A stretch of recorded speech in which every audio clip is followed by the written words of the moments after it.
মানুষ বড়ই বিচিত্র প্রাণী। অধিক থেকে অধিকতর ধন লাভ করার চেষ্টায় নিজের শরীরকে নষ্ট করে ফেলেন, নিজের শক্তি হারিয়ে ফেলেন, নিজের সামর্থ্য হারিয়ে ফেলেন। আর যে ধন লাভ করেন সেটা কোথায় যায়? সেই শক্তি, সেই সামর্থ্যকে আবার ফিরে পাওয়ার জন্য। আর কিছু মানুষ জীবন এমন ভাবে যাপন করেন যেন তা কখনোই শেষ হবে না। কিন্তু শেষ তো সবারই হবে। আর যখনই শেষটা কাছে চলে আসে তখন মানুষ এটা বুঝতে পারেন যে সে জীবনকে উপভোগ করেননি। তার কারণটা কি? লালসা।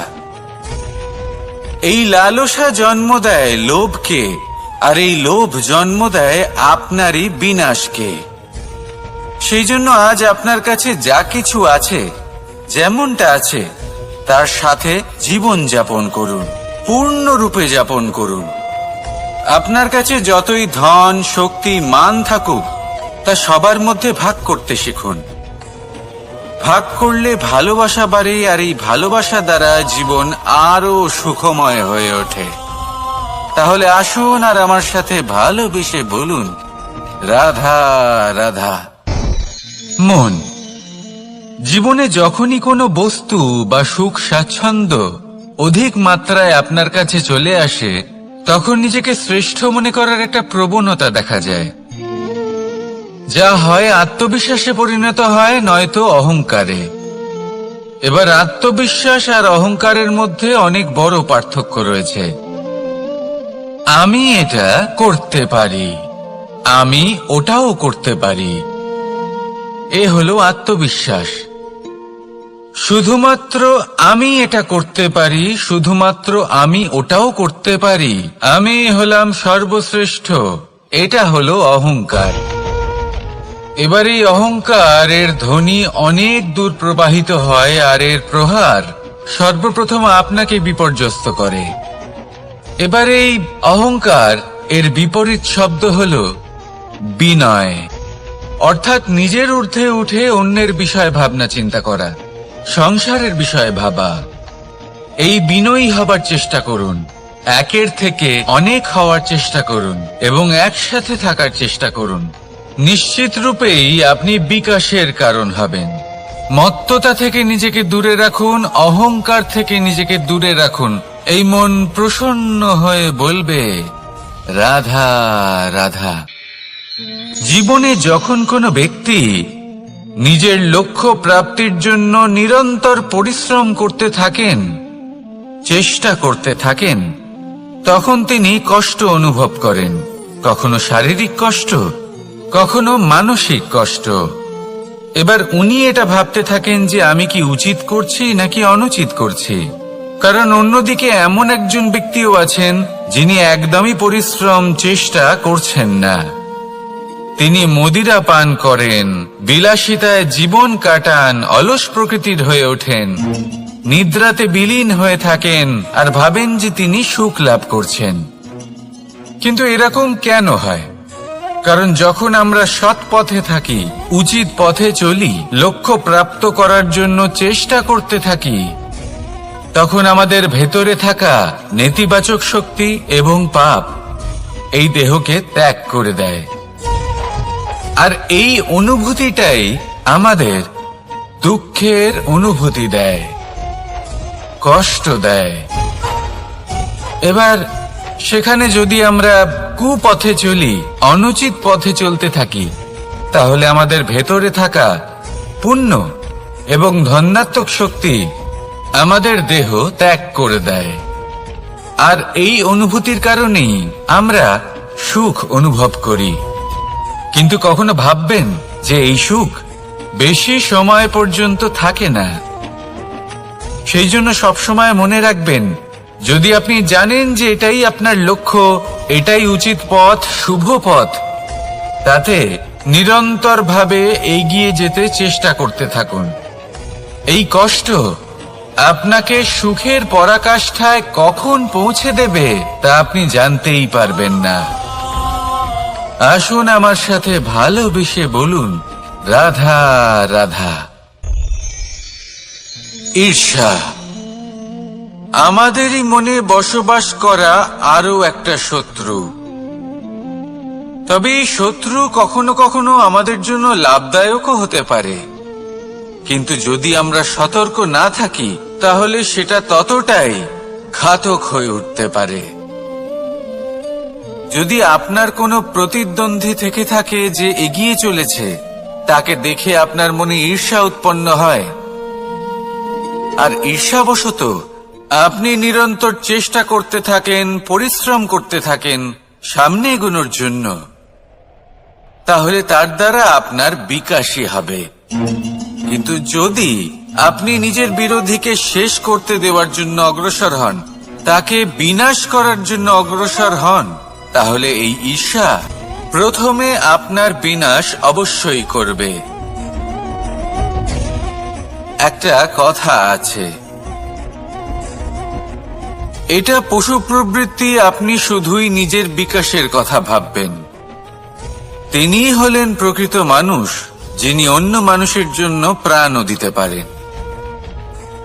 এই ঈর্ষা যদি আপনাকে বিকাশের পথে নিয়ে যেতে পারে তাহলে খুবই ভালো।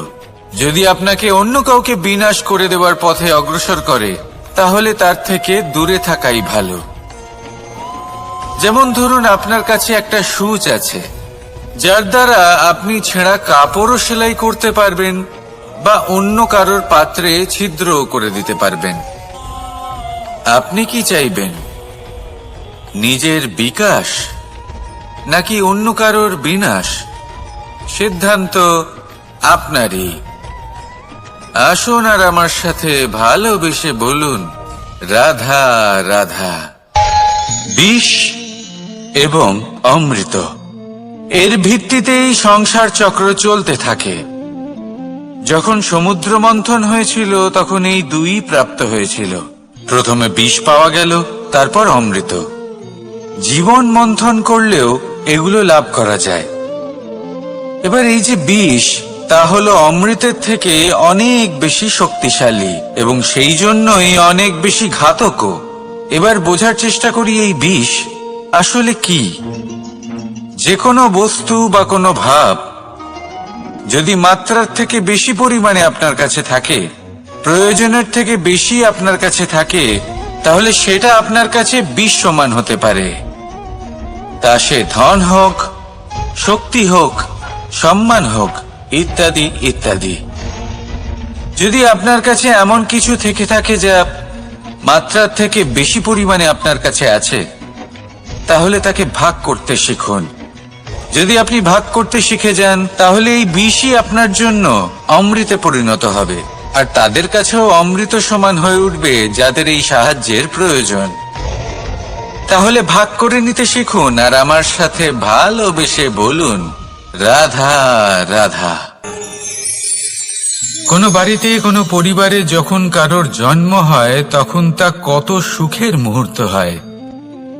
সেই ছোট্ট সন্তান যখন কিছুটা বড় হয়, সে হাঁটার চেষ্টা করে, আর সেই প্রক্রিয়াতেও খুব বড় একটা শিক্ষা লুকিয়ে রয়েছে,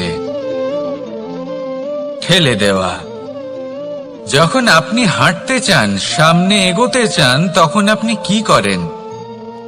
নিজের পায়ের তলার যে মাটি তাকে আপনি পেছনে ঠেলে দেন। ব্যাস, এই একই জিনিস তো জীবনেও শিখতে হবে। এবার যদি আপনি জ্ঞানের পথে অগ্রসর হতে চান তাহলে অজ্ঞানতাকে পেছনে সরিয়ে দিতে হবে। যদি আপনি প্রকাশের দিকে এগোতে চান তাহলে অন্ধকারকে পেছনে সরিয়ে দিতে হবে। যদি আপনি ভবিষ্যতে সফল হতে চান তাহলে অতীতের যে অসফলতাগুলিকে পেছনে সরিয়ে দিতে হবে। যে জল বইতে বইতে থেমে যায় তাকে আমরা নালা বলে থাকি।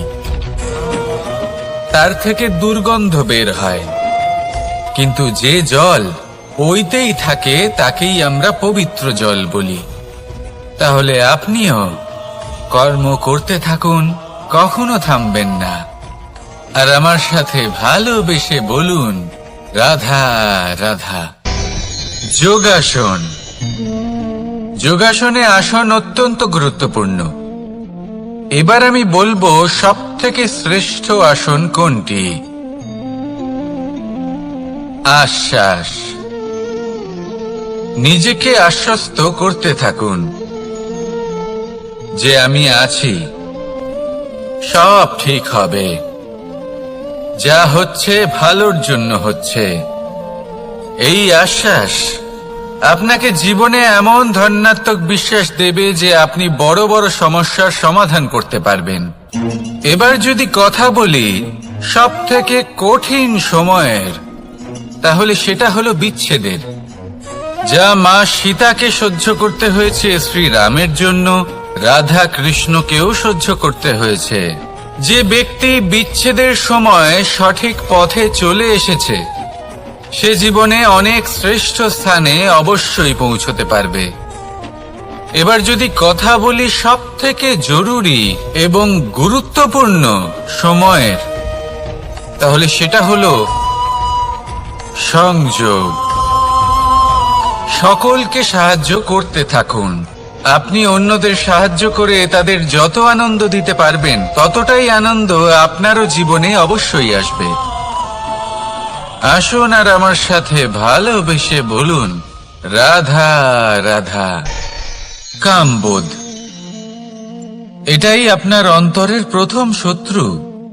বেশিরভাগ মানুষই কামবোধ বলতে লালসা বোঝেন, কিন্তু এটা সম্পূর্ণ সত্য নয়। কামের আসল অর্থ হল কামনা। এটা খুবই সহজ ব্যাপার। মনুষ্য শরীর থাকলে, মানুষের মন থাকলে এই কামনা অবশ্যই থাকবে। এবার এটাই দেখতে হবে যে এই কামনা নেতিবাচক কামনা নাকি ইতিবাচক কামনা। অন্য কারোর জিনিসে নজর দেওয়া, অন্য কোনো মানুষের উপর নজর দেওয়া, কোনো অনুচিত বস্তুর দিকে নজর দেওয়া, এই নেতিবাচক কামনা। আর এই দুষ্কামনা মানুষকে দিয়ে অপকর্ম করাবেই করাবে। তাই মনে রাখবেন, যে ব্যক্তি নিজের কামনাকে নিয়ন্ত্রণে রাখতে পারেন, তিনি সঠিক পথেও থাকেন, সঠিক লক্ষ্যে পৌঁছতেও পারেন। যিনি কামনা নিয়ন্ত্রণে রাখতে পারেন না, তিনি তার পথও হারিয়ে ফেলেন এবং লক্ষ্যচ্যুতও হন। তাই মনে রাখবেন, নিজের কামনাগুলিকে নিয়ন্ত্রণে রাখুন। কাম নামক এই শত্রুর ওপর বিজয় লাভ করুন। আর আমার সাথে ভালোবেসে বলুন, রাধা রাধা। ক্রোধ, আপনার অন্তরের আরো একটা শত্রু। এই ক্রোধ আসলে কি? আপনার মনের এক ভাবনা, যা আপনার মনেই উৎপন্ন হয়। এই মন আত্মার সাথে যুক্ত থাকে। এখন একটা ভাবনা যা আত্মার সাথে যুক্ত থাকে, তাকে অনুচিত কেন বলা হয়, সেটা বোঝার চেষ্টা করুন। ক্রোধ কখনো কখনো জরুরি হয়, বিশেষ রূপে তখন যখন আপনি সঠিক পক্ষে দাঁড়িয়ে রয়েছেন এবং সামনের ব্যক্তি অধর্মের পক্ষে রয়েছেন আর বিনম্রভাবে মানছেন না। যেমন শ্রীরাম ক্রুদ্ধ হয়েছিলেন সাগরের ওপর। ওটা উচিত ছিল, আর তা ততক্ষণই উচিত যতক্ষণ আপনি ক্রোধকে নিয়ন্ত্রণ করছেন। যদি ক্রোধ আপনাকে নিয়ন্ত্রণ করতে শুরু করে, তাহলে পরিস্থিতি এমনও হতে পারে, ধরুন একজন ব্যক্তির প্রতি ক্রোধের কারণে আপনি তার ক্ষতি করতে চান। আপনি একটা কয়লা হাতে নিলেন, আর সেই কয়লা সামনের ব্যক্তির ক্ষতি করার পূর্বে আপনার হাত জ্বালিয়ে দেবে। ব্যাস, ক্রোধ এটাই করে। সর্বপ্রথম আপনার ক্ষতি করে, আপনার বিবেক হরণ করে নেয়। আপনি আপনার নিয়ন্ত্রণ হারিয়ে ফেলেন আর সবকিছু নষ্ট হয়ে যায়। বেশিরভাগ মানুষ ক্রোধে এমন সিদ্ধান্ত নেন যে সেটা তাদেরই বিনাশের কারণ হয়ে দাঁড়ায়। আর কিছু মানুষ বলেন যে আমাদের জীবনে এত যন্ত্রণা আছে, এত সংকট আছে যে ক্রোধ উৎপন্ন হবেই। আর এরকম সময় এটাই উচিত হবে যে আপনি নিজেকে ক্রোধের থেকে দূরে রাখুন আর তারপর সমস্যার নিবারণ করুন। আর এই নিবারণই আপনার জীবনকে একটা শ্রেষ্ঠ স্তরে পৌঁছে দেবে। তাহলে ক্রোধ থেকে দূরে থাকুন, সুপ্রসন্ন থাকুন, আর আমার সাথে ভালোবেসে বলুন, রাধা রাধা। লোভ, আপনার অন্তরের আরো একটা শত্রু। দেখতে গেলে এটা একটা শব্দ, একটা সংস্কৃত শব্দ। লব ধাতু থেকে উৎপন্ন হয়েছে। এর অর্থ কিছু লাভ করা। কিছু লাভ করা অনুচিত নয়, আরো কিছু লাভ করাও অনুচিত নয়, কিন্তু সব থেকে বেশি আমি লাভ করব। আমি আরো চাই, আরো বেশি চাই, আরো বেশি পেতে চাই। এটাই হলো লোভ। আর এই লোভ যখন গ্রাস করে, তখন আপনি যা পেতে চান, সে ধনই হোক বা মানই হোক, তা অর্জন করার জন্য মানুষ যে কোনো স্তরে পৌঁছে যেতে পারে। যদি মানুষ ধন অর্জন করতে চান, তাহলে তার জন্য তারা অধর্মের পথেও চলতে পারেন। যদি সম্মান অর্জন করতে চান, তাহলে অন্য মানুষকে ছোটও করতে পারেন। শেষ পর্যন্ত আপনার এটা মনে হতে পারে যে যদি একটু অল্পই প্রাপ্ত করতাম, কিন্তু ভালোবেসে প্রাপ্ত করতাম, এই জীবন আরো অনেক বেশি সুখী হতো। লোভ আপনার জীবনে, আপনার মনে কখন যে প্রবেশ করবে সেটা আপনি জানতেও পারবেন না। তাই এটা চিনতে শিখুন আর তৎক্ষণাৎ জীবন থেকে বাইরে ফেলে দিন। যা কিছু লাভ করতে চান তা ভালোবেসে লাভ করুন, আর সেই ভালোবাসার সাথেই বলুন রাধা রাধা। মোহ আপনার অন্তরের আরো একটা শত্রু। এবার মানুষ প্রেম আর মোহের মধ্যে পার্থক্য বুঝতে পারে না। কিছু মানুষ ভাবে যে মোহর মধ্যে খারাপ কি আছে। যদি কোনো মানুষের তার বাবা মার প্রতি, তার সন্তানের প্রতি মোহ থাকে, তবে খারাপ কি আছে? খারাপ আছে, আর সেটা তাদের জন্য খারাপ হতে পারে যাদের প্রতি আপনার এই মোহ আছে। এবার মোহ আর প্রেমের মধ্যে পার্থক্য আপনাকে বোঝাচ্ছি।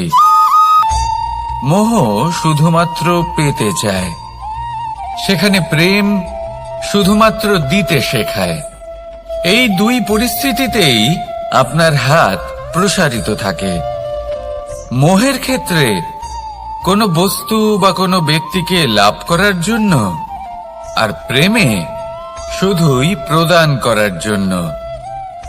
মোহর বশে আপনার পায়ে বাঁধন পড়ে যেতে পারে।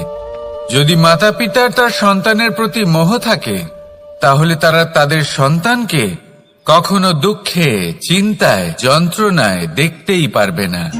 সেই জন্য তারা সন্তানকে বেঁধে রাখতে চান একটা সুরক্ষিত ক্ষেত্রে, যেখান থেকে না তারা সংসারকে দেখতে পায়, না পরখ করতে পারে, না কিছু শিখতে পারে, না বিকট পরিস্থিতির সম্মুখীন হতে পারে।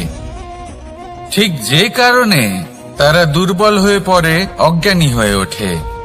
তাদের বিকাশ সেখানেই স্তব্ধ হয়ে যায়, আর সেখানে প্রেম শুধুমাত্র বিকাশের পথে নিয়ে যায়।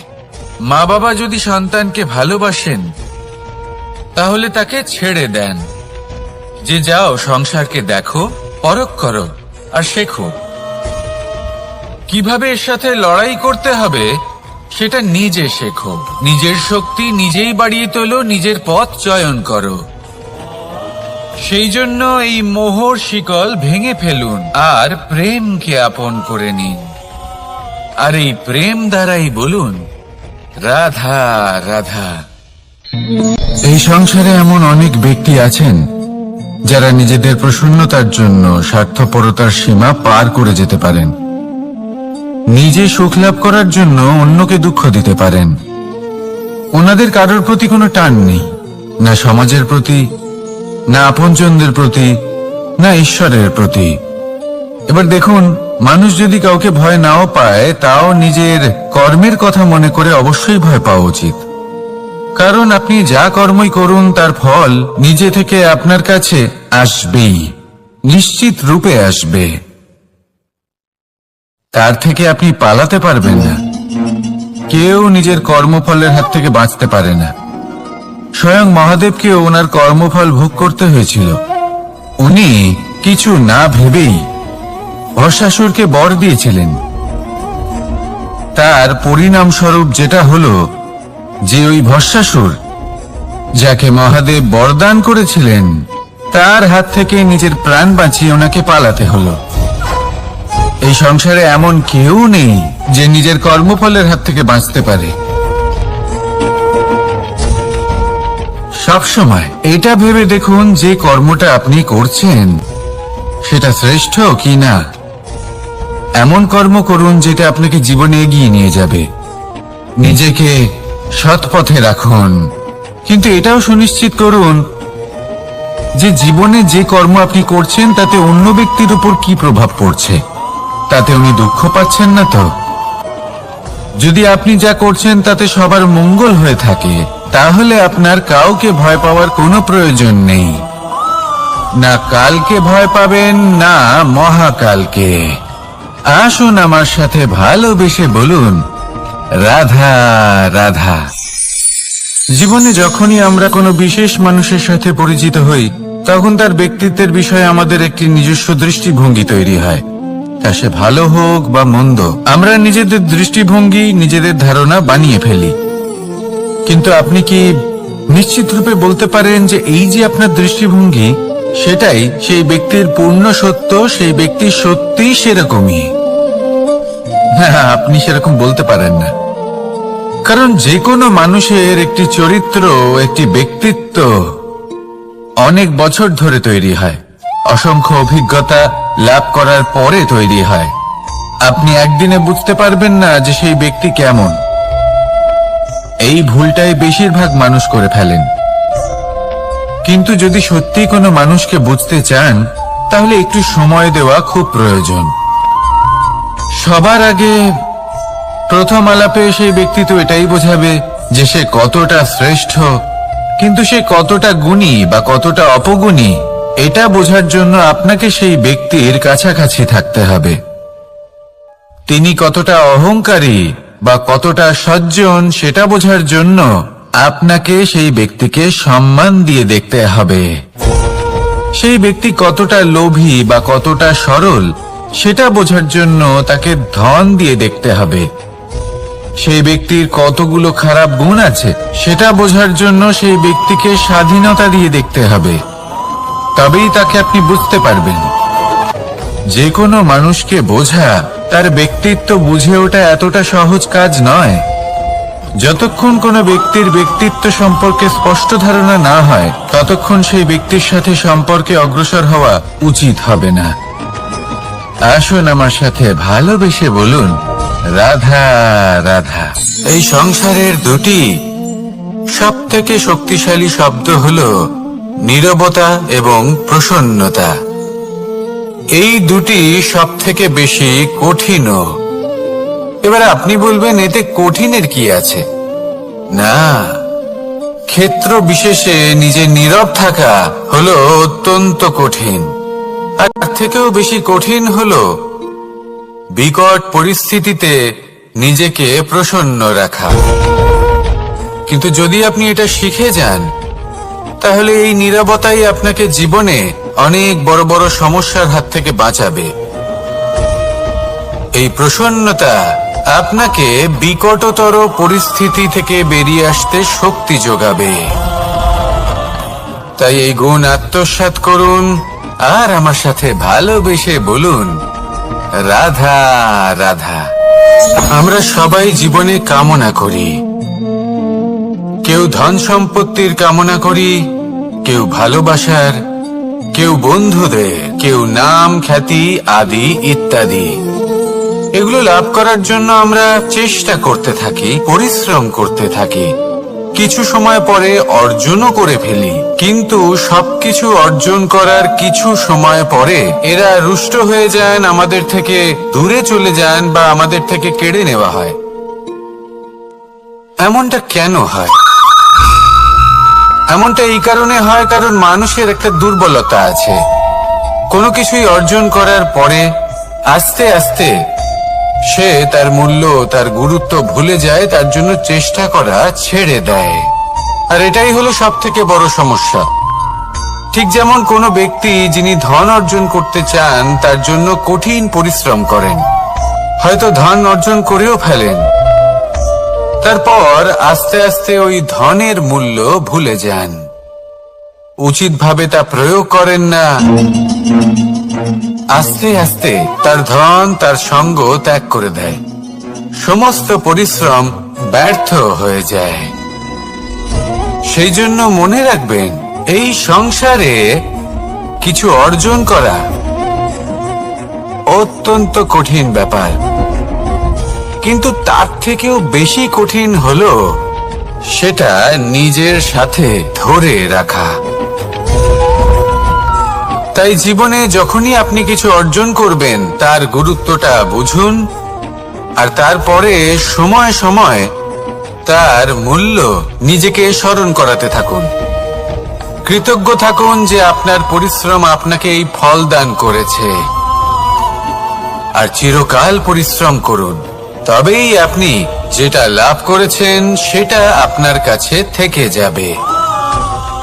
আসুন আর আমার সাথে ভালোবেসে বলুন, রাধা রাধা। এই সংসারে আপনার সব থেকে বড় বন্ধু কে? কেউ বলবেন ছোটবেলার বন্ধুরা, কেউ বলবেন মাতা পিতা, কেউ বলবেন ঈশ্বর। এবারে বলুন যে এই সংসারে আপনার সব থেকে বড় শত্রু কে? কেউ বলবে আপনার বিরোধী, সেই ব্যক্তি যে আপনাকে হিংসে করে, বা আপনার নিজের অহংকার, আপনার কুকর্ম। আমি বলবো যে এই সংসারে আপনার সব থেকে বড় বন্ধু হলো আপনার নিজের মন। এই চঞ্চল মনকে যদি আপনি নিয়ন্ত্রণ করতে শিখতে পারেন, তাহলে এর থেকে বড় বন্ধু এই সংসারে আপনি কোথাও পাবেন না।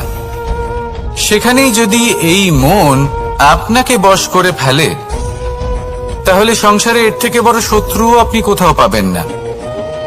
সেই জন্য এই সংসারকে নিয়ন্ত্রণ করার চেষ্টা ত্যাগ করুন। প্রথমে এই মনকে নিয়ন্ত্রণ করতে শিখে যান, তাহলে এই জীবন নিজে থেকেই সাফল্যের পথে অগ্রসর হবে। আর তখন এই মন প্রসন্ন হয়ে বলবে, রাধা রাধা।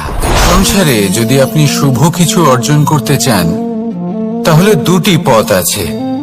প্রথম হলো ধর্ম, আর দ্বিতীয় হলো কর্ম। কিছু ব্যক্তি এমন কথাও বলেন যে আমরা তো ধর্মের পথেই অগ্রসর ছিলাম, আমরা তো লক্ষ্য প্রাপ্ত করতে পারলাম না, বরং আমাদের নিন্দা হলো। এবার এরকমটা ঠিক কেন হয়? এরকম এই কারণে হয়, কারণ দেখতে গেলে ধর্ম সবসময় আমাদের এমন পথ দেখায় যেটা আমাদের একটা শুভ লক্ষ্য প্রাপ্তিতে সাহায্য করে, কিন্তু সেই লক্ষ্যে আমাদের পৌঁছতে হবে নিজেদের কর্ম দ্বারা। যদি আপনি ধর্মের পথে অগ্রসর হয়ে থাকেন, তাহলে আপনাকে কর্মও করতে হবে। যদি ধর্মের পথে চলেন কিন্তু কর্ম না করেন, তাহলে লক্ষ্য প্রাপ্তি হবে না। ঠিক সেইভাবেই যদি আপনি কর্ম করতে থাকেন কিন্তু ধর্মের পথে না চলেন, তাও লক্ষ্য প্রাপ্তি হবে না। মনে রাখবেন যে ধর্ম এবং কর্ম হলো একটি মুদ্রার দুই পিঠের সমান। এদের নিজের জীবনে আত্মসাৎ করুন এবং অগ্রসর হন। এই সংসারের প্রত্যেক লক্ষ্য আপনার হবে। আসুন আমার সাথে ভালোবেসে বলুন, রাধা রাধা। প্রত্যেক মানুষ জীবনযাপন করেন, কিন্তু প্রত্যেক মানুষ বেঁচে থাকার রসদ জোগাড় করতে পারেন না। তাহলে কি করা যায়? জীবনের রসদ কিভাবে জোগাড় করা যায়? কিভাবে আমাদের চেষ্টা করে যাওয়া উচিত? আমাদের কি করা উচিত? কিছু কাজ আছে যেগুলো আপনাদের করতে হবে। সর্বপ্রথম, জীবনে যখনই কোনো সমস্যা আসবে, তখন নিরপেক্ষভাবে তার সম্মুখীন হন। তা সে যে সমস্যাই হোক, সেটা সমাধান করার জন্য আপনাকে শুভ পথ নির্বাচন করতেই হবে। তারপরে যদি আপনার হাতে কখনো ক্ষমতা আসে, সেই মুহূর্তে আরো বেশি বিনম্র থাকতে হবে। আপনি ধন অর্জন করলে তখন অহংকার জাগ্রত হতে দিলে চলবে না। আপনি যদি শক্তিশালী হয়ে ওঠেন, তাও অহংকার জাগ্রত হলে চলবে না। জীবনে যখনই ক্রোধ হবে, তখন নিজেকে নিয়ন্ত্রণ করুন, আর ভেবে দেখুন যে যদি এই মুহূর্তে আপনি ক্রোধ দেখান, তাহলে তার পরিণাম কি হবে? এর ফলে কি কিছু শুভ ঘটনা ঘটবে নাকি অশুভ কিছু ঘটবে? শুধু এই কটা কাজ নিজেদের জীবনে না। যদি সন্তান দুষ্কর্ম করে, তাহলে অপরাধী তার মাতা পিতাও। যারা পুত্র মোহর কারণে সেই অনুচিত কাজে তাকে বাধা দেননি। অপরাধী হলেন তার পিতামহ, যিনি নিজের কর্তব্যবোধের কারণে নিজের পরিবারের যত্ন নেননি, যিনি সন্তানকে কখনো শাস্তি দেননি। অপরাধী হলেন তার সেই গুরুও, যিনি নিজের শিষ্যের সেই দুষ্কর্ম দেখেও তাকে প্রতিহত করতে পারেননি। একজন হবু রাজার কর্তব্য হলো নিজের প্রজার কাছে সে যেন এক উদাহরণ প্রস্তুত করতে পারে। কিন্তু যদি এত অনুচিত উদাহরণ প্রস্তুত হয়ে থাকে, তাহলে মা বাবার, বাড়ির বয়োজ্যেষ্ঠদের কর্তব্য হলো ওনারা যেন সেটা সেখানেই থামায়, হয় ভালোবেসে নয়তো শাস্তি দিয়ে।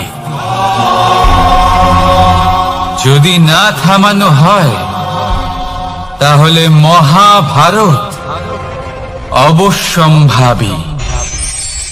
অনেক ব্যক্তির মনে একটা প্রশ্ন জাগে আমাকে আর রাধাকে নিয়ে। বলেন যে না আমি আর রাধা একসাথে থাকি, না আমাদের বিয়ে হয়েছে। আমি এখানে দ্বারকাতে, ও ওখানে বর্ষণাতে, তাও এত ভালোবাসা কি করে? এ কেমন সম্পর্ক? আমি তাদের একটা সহজ কথা বলতে চাই। আপনি কখনো আয়নার দিকে দেখেছেন? নিজের দুই চোখের দিকে তাকিয়ে জিজ্ঞাসা করুন, এই দুই চোখ একসাথে কেন বন্ধ হয়? একসাথে কেন খোলে? একসাথে কেন ঘুমোয়? একসাথে কেন কাঁদে? আজীবন কোনো এক মানুষের সাথে সম্পর্ক রাখা অবশ্যই সম্ভব, তাদের সাথে দেখা না করে। আমার আর রাধার ভালোবাসাও কিছুটা এরকমই, আর কিছুটা এরকমই হয় ভালোবাসা দুই নয়নের মতো, যারা কখনোই মিলিত হবে না, কিন্তু চিরকালের জন্য একসাথে জুড়ে থাকবে।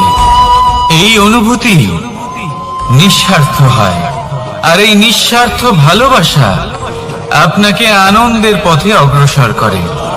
জীবনে সবসময় নিঃস্বার্থভাবে ভালোবাসুন, শুধুমাত্র আনন্দই পাবেন। তাহলে আসুন আমার সাথে নিঃস্বার্থভাবে ভালোবেসে বলুন, রাধা রাধা। মানুষ, কোন ব্যক্তির নির্মাণ হয় কিভাবে?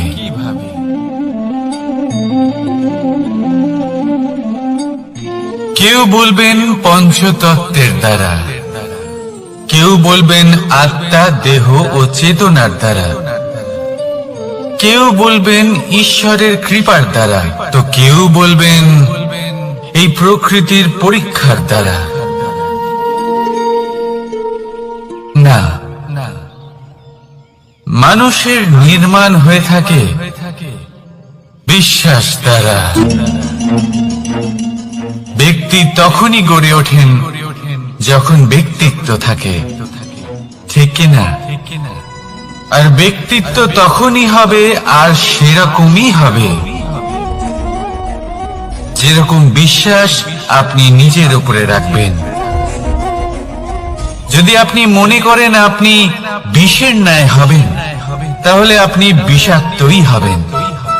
যদি আপনি এটা মনে করেন যে আপনি অমৃতের ন্যায় হবেন, তাহলে আপনি অমরই হয়ে যাবেন। যদি আপনি নিজের উপরে বিশ্বাস রাখেন যে আপনি সংসারের সব থেকে উঁচু পর্বতের শিখরে পৌঁছতে পারবেন, তাহলে আপনি অবশ্যই পৌঁছবেন। যদি আপনার এরকম মনে হয় যে আপনি এরকম কখনো করতে পারবেন না, তাহলে এরকম কখনোই হবে না।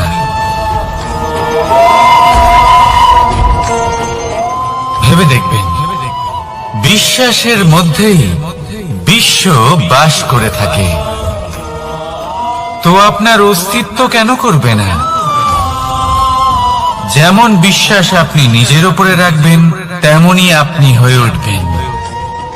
সেই জন্য নিজের উপরে বিশ্বাস রাখুন, আর হ্যাঁ, ভালোবেসে বলুন রাধা রাধা। শত্রুতা। একজন মানুষ অন্য মানুষের সাথে শত্রুতা করে বসেন। দুজন ঘনিষ্ঠ বন্ধু। এমনও এক সময় আসতে পারে যখন এনারা একে অপরের শত্রু হয়ে ওঠেন। এর অনেকগুলো কারণ হতে পারে, কিন্তু মূল কারণ হলো আলোচনা। আগে হ্যাঁ, আপনি যদি কারোর বিষয়ে আলোচনা করেন তাহলে সে আপনার শত্রু হয়ে যেতে পারে। এবার মনে একটা প্রশ্ন আসতে পারে যে এটা কিভাবে সম্ভব হতে পারে? আলোচনা, এটা তো অত্যন্ত জরুরি। যদি আমি নিজের বন্ধুর খারাপ কাজের বিষয়ে আলোচনাই না করি তাহলে সে শুধরবে কি করে? এ কথা সত্যি যে আলোচনা আবশ্যক, কিন্তু তার থেকেও বেশি গুরুত্বপূর্ণ এবং আবশ্যক হলো আপনার এই সিদ্ধান্ত। সিদ্ধান্ত এটাই যে আপনার এই আলোচনা কোন স্থানে করবেন। যদি এটা সবার সামনে করবেন ভাবেন, তাহলে তা অপমানও হয়ে যেতে পারে। যদি এটা আলাদাভাবে করেন তাহলে তা পরামর্শ হয়ে যায়। অপমান কেউ স্বীকার করতে পারেন না, কিন্তু পরামর্শ সকলের ভালো লাগে।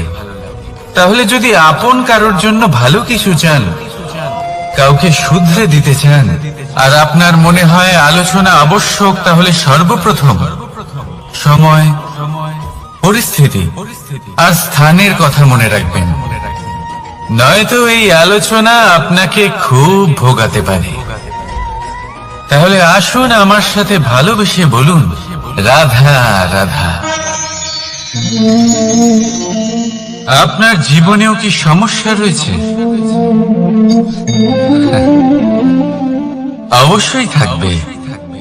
প্রত্যেকের জীবনেই সমস্যা থাকে। প্রত্যেক মানুষ জিজ্ঞাসাও করেন যে এই সমস্যা আসলে কি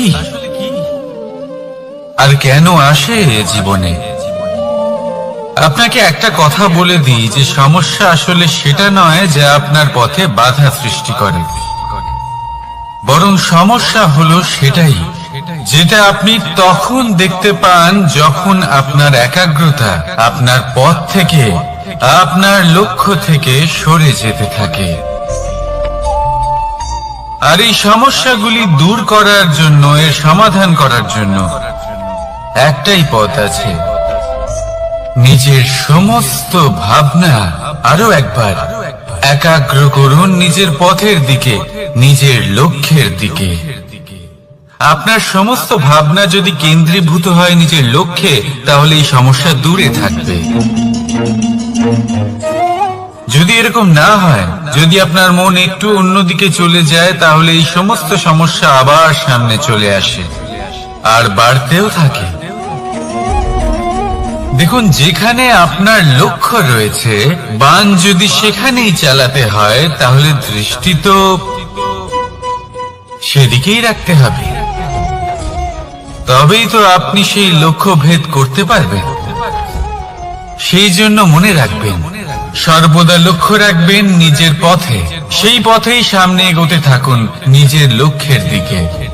আপনি যত সামনে এগোতে থাকবেন এই সমস্যা তত পিছিয়ে যাবে। তাহলে আসুন আমার সাথে ভালোবেসে বলুন রাধা রাধা। এই পাখিরা সত্যি খুব সুন্দর, আমার খুব ভালো লাগে। আপনি নিশ্চয়ই শুনে থাকবেন যে কিছু পাখির কাছে ডানা অবশ্যই থাকে, কিন্তু উড়তে পারে না। তারা চায় উঁচু আকাশে উড়ে বেড়াতে এবং মেঘেদের সাথে কথা বলতে, করতেই পারে না। এবার এই সংসারেও পাওয়া যায় ঘুড়িও। এদের মধ্যে না জীবন আছে, না প্রাণ আছে, আর না আছে ডানা, কিন্তু এরা আকাশের সাথে কথা বলে, হাওয়ার বেগের সাথে কথা বলে, আনন্দ করে, উৎফুল্ল হয়ে ওঠে। আকাশে জীবনের কিছু মুহূর্ত কাটায়। তার কারণ কি হতে পারে? কারণ হলো সুতো। এই সুতো যদি সঠিক হাতে থাকে তাহলে এই কাগজের তৈরি ঘুড়িও আকাশের উচ্চতায় উড়ে বেড়াতে পারে। এবার এই সুতো আসলে কি? এই সুতো হলো আসলে ভালোবাসা। এই সুতো হলো আসলে বিশ্বাসের। আর এটা আপনি দিয়ে থাকেন তাদের হাতে যাদের আপনি বিশ্বাস করেন, যাদের আপনি নিজের সর্বস্ব দিয়ে দেন। ভেবে দেখুন, এই ভালোবাসা আর বিশ্বাসের সুতো আপনি যদি সঠিক মানুষের হাতে দিয়ে দেন তাহলে আপনি অনেক উচ্চতায় উঠতে পারবেন,